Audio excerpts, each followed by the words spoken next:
Hello, good evening, welcome. It's Wednesday, and that means eCommerce Wednesday. Yo. Okay, let me just check that I'm going out because, I don't know if I'm buying. I just want to check that it's working. Really. Just see. Who knows? Hello, good evening. Excellent. Good evening, welcome. It's Wednesday. Yeah, that's right. Okay, good. So we can get rid of Facebook now. Right, so let's get underway. So I'll just turn that down a little bit. Yeah.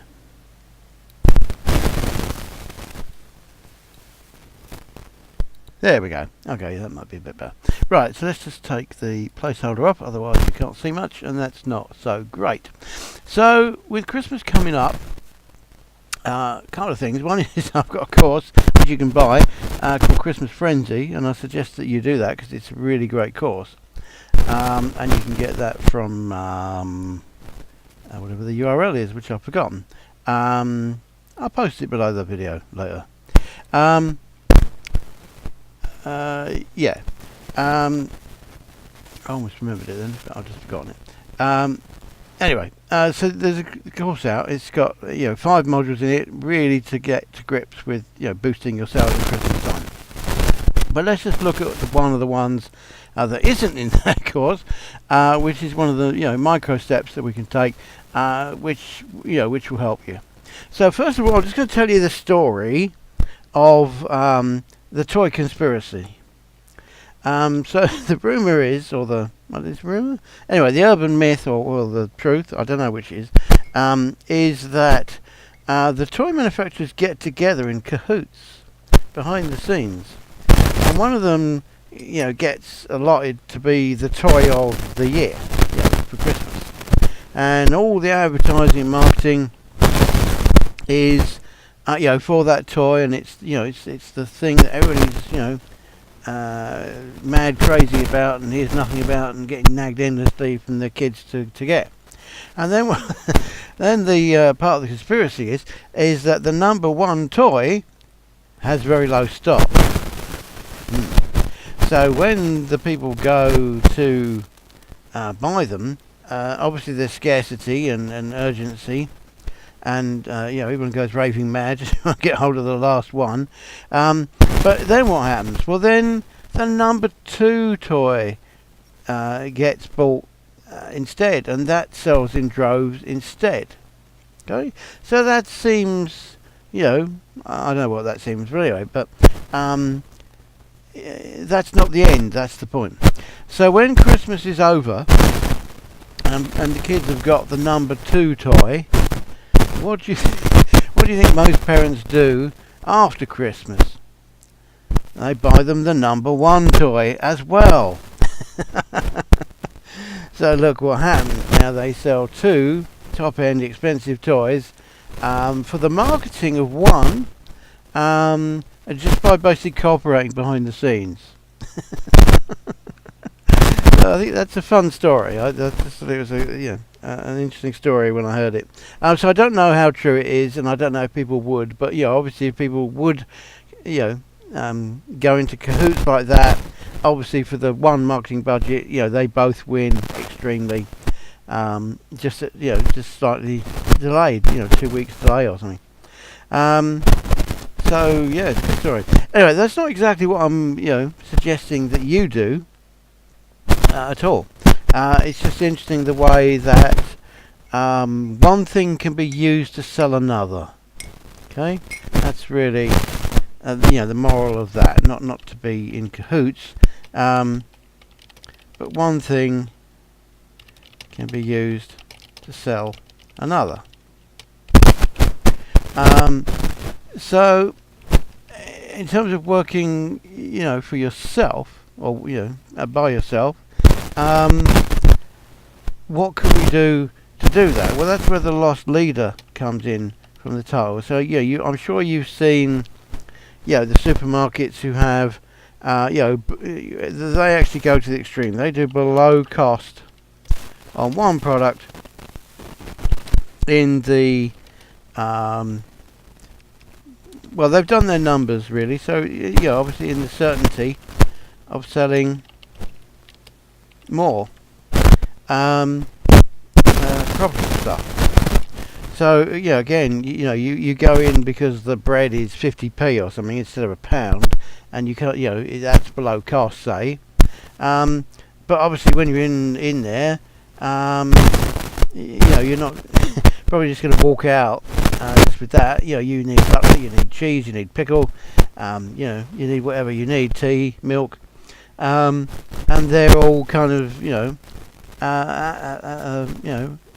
more than their normal profit kind of thing, or at least they've managed to sell you 10 things by giving you the 50p off the bit of bread. So that's the loss leader concept. Now, do we actually need to sell at a loss? Not really necessarily. We can certainly sell at cost. That wouldn't hurt us. It wouldn't get us anywhere, but at least it wouldn't hurt us. We wouldn't go negative. I don't think we even need to do that, to be honest. I think it's really just about having an offer which is irresistible, really. And the easiest way that it's irresistible is it could be ultra cheap, 3 for 2. I mean, that always seems like a good bargain. You want to go up the scale, 5 for 4. Again, that seems like a good deal. It's actually only a 20% discount, I think, but it seems like a good deal because you're getting 5 instead of 4. It's seems good. Getting 25% more, but it's only really a 20% discount. So we could do that. And as we see, they're not terrifically discounted offers. It's not like 50% off or something. Probably too strong like that. It doesn't need to be 50% off. If it's 50% off, the question is why? What's wrong with it? Why aren't they selling? In my mind, anyway. So the best way of doing this really is with the cheaper end stuff. But an exclusive bundle. So there are two things going on here. One is that you're attracting people with an impulse buy, which is ultra cheap. Okay, you're selling that on that bit on price, and it's something that's very popular. Okay.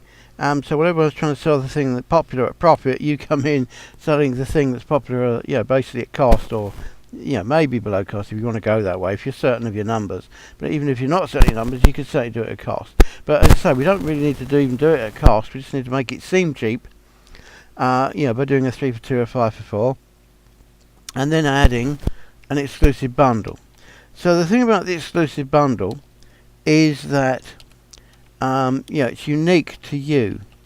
So that instantly gives you a blue ocean thing, and they can't compare the price of your thing plus, or of the thing plus your thing, because nobody else does your thing, because it's your thing. And you put the value on it, as you want. Mad, but it's your thing. You price it, and then nobody can compare it. So straight away that puts you at that advantage. And then the other thing is if it's really desirable, then that really helps. And one of the things that I'm sure you've seen in remember from cereal packets and stuff, is the collectibles. Okay, even though the thing was probably pretty useless, you want the whole set. Okay, it's just a natural thing in us. And if you can do something that makes a whole set that actually has value, emotional or whatever, then that's something they'll really want to collect. Okay, and supermarkets also do it with points and stuff like that, but they're not really exciting because they're not really desirable. Okay, you might want the thing, once you get 10,000 points, maybe that's desirable, but that 10,000 points is going to be a long way off. It's probably £10,000 of shopping. To get a 50 quid TV. It's probably, well, it is undoubtedly cheaper to go buy the 50 quid TV. Anyway, but collectibles are a great thing. So whatever you do more than one of them, do them in different varieties, and maybe there's an extra privilege if they collect all of them, which is a kind of a combination of the points and the desirables. But the collectible. Now, what could the collectible be?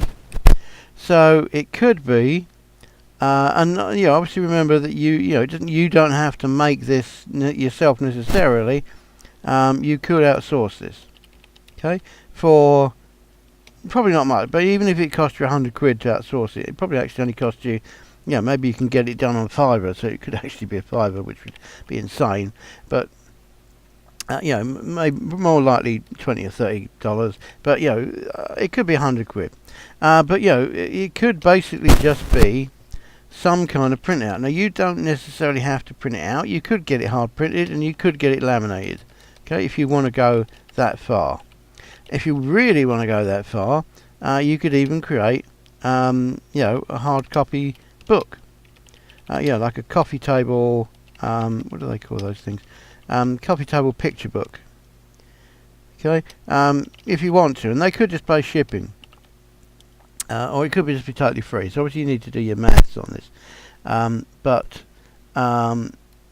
if they contribute with the postage, then it's probably going to cover most of your costs of the book.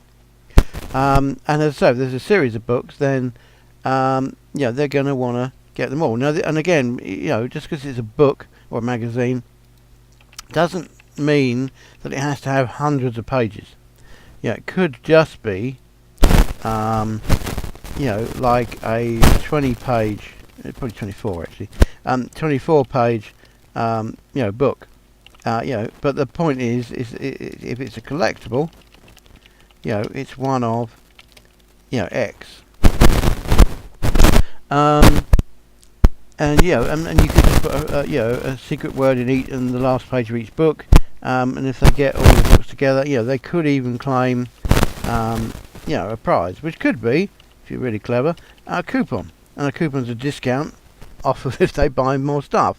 So again, that's a way of doing it. But they could get the coupon for doing that. And if your shop's working on proper margins, you're making 50% anyway, then a 30% coupon off might mean you're making much profit, but you're making a profit, and you're fulfilling the orders you're turning over. You're getting happy customers, and the whole thing is, if they're happy, they'll come back and buy more.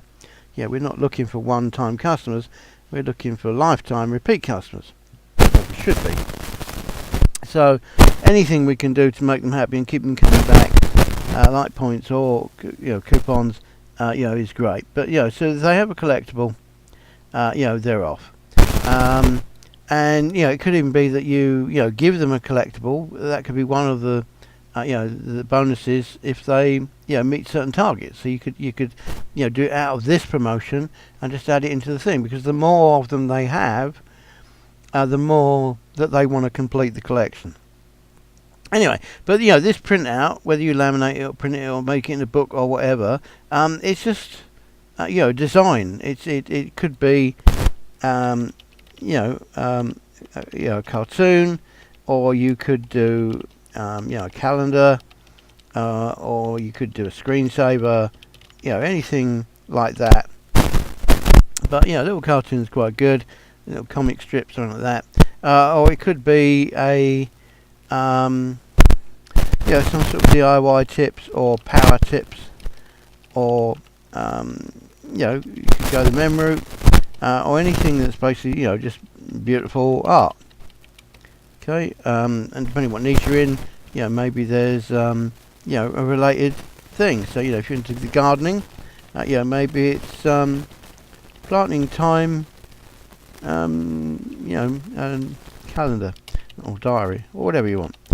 Okay, so you could relate it to to what you do. If you're in sports, or I've got the name for that now, not action sports, anyway, whatever it's called, again, there's probably tips for that you could put in, of places to go at different times of the year, or if it's golf or something, anything to do with the calculations or the power needed, or anything that's some data that they need, and then you split these up. And it could even be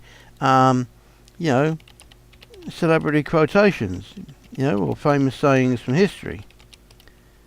Okay, or it could even be period pictures. Whatever your niche is through the ages. Okay, I mean, there's 1,001 ideas you could come up with. You could probably just Google it and see what kind of things people get excited about. But basically anything.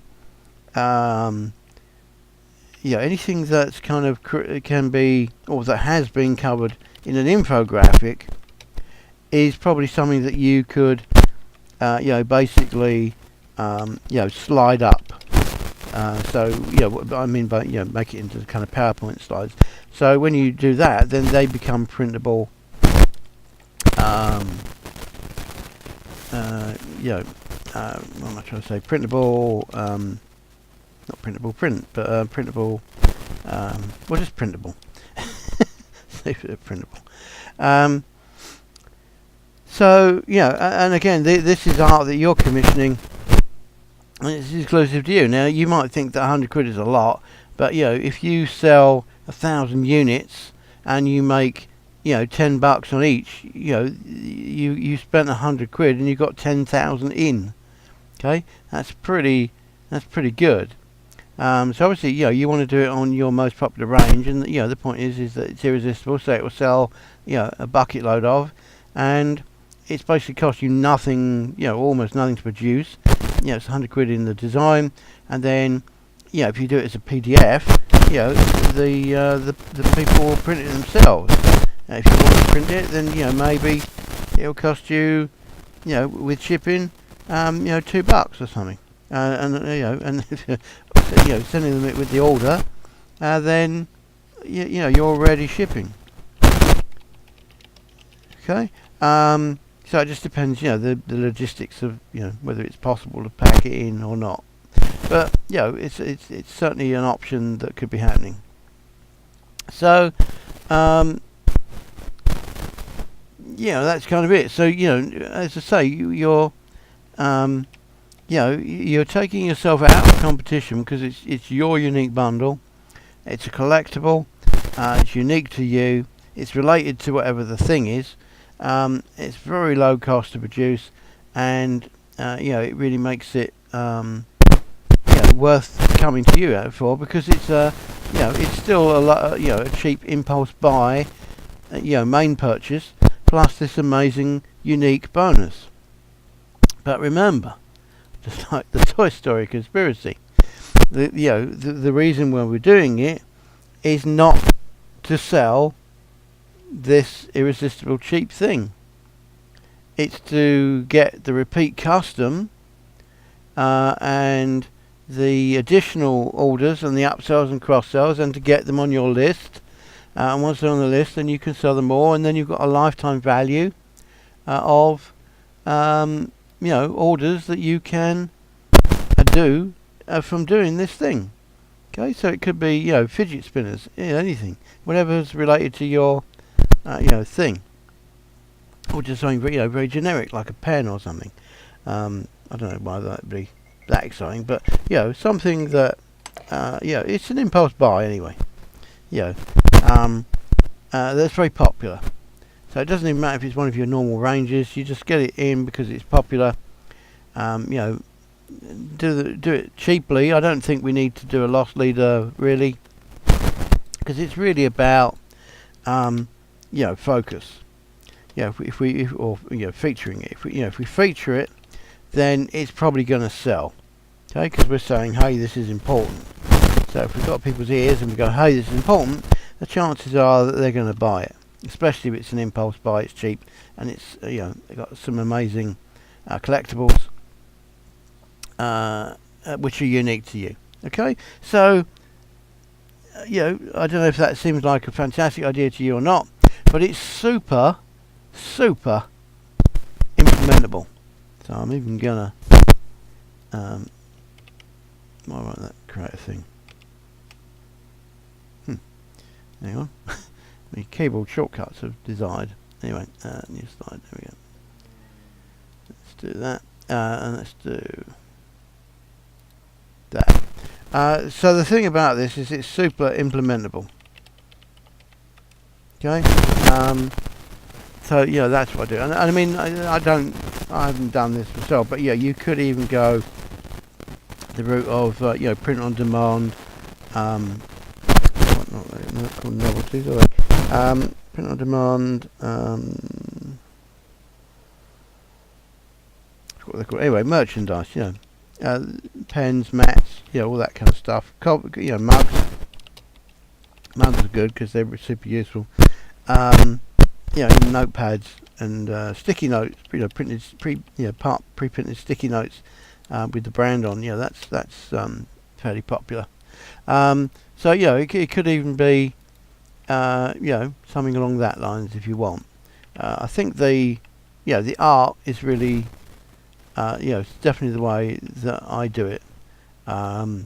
Not because I'm good at art, I have to source it as well, but just because it's people like art. They like nice looking stuff, and it's, as I say, it's fairly easy to contract somebody to get them to do this for you for under 100. It could be anything from $5 upwards, but 100 would be a price for a good person, really, to do it. But as I say, I can't say that now. Super implementable. For the reasons I've said, I won't. So that's it. I'm just going to leave it at that because it's super implementable. I just want you to do it. I don't want to complicate it. There shouldn't be any roadblocks there. You just pick some information, data, art, something that's related to what you're selling, and just make it into a series of little giveaways, which are very cheap to produce, and just make a big thing about it. Feature it, and then you'll get all the attention for the main irresistible thing, which is popular.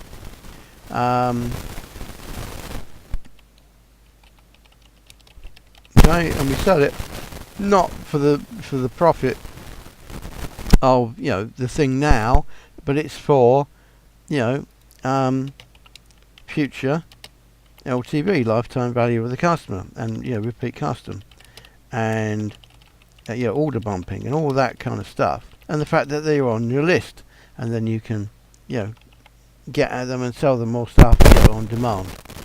So if you think about it in terms of you spend maybe £1 per click. If the thing costs you £1 to produce, but that makes them buy from you, and also they've got to give you that that pound as well. So you've got they're a buyer now, and you've got their payment details, and they trust you enough to give you those. So you're a long way down the down the funnel here now, by selling something which intrinsically had no value, except that you've created it and it's art. So it could be super valuable. That's why it's worth paying a little bit more for somebody who's really good. As I say, you don't even necessarily have to print it. You can just do a PDF, do an electronic version of it. But if you want to get it printed and stuff, and laminated and all that, you can do that. And as I say, it's for a 24-page book, probably only about $2 or $3 actually.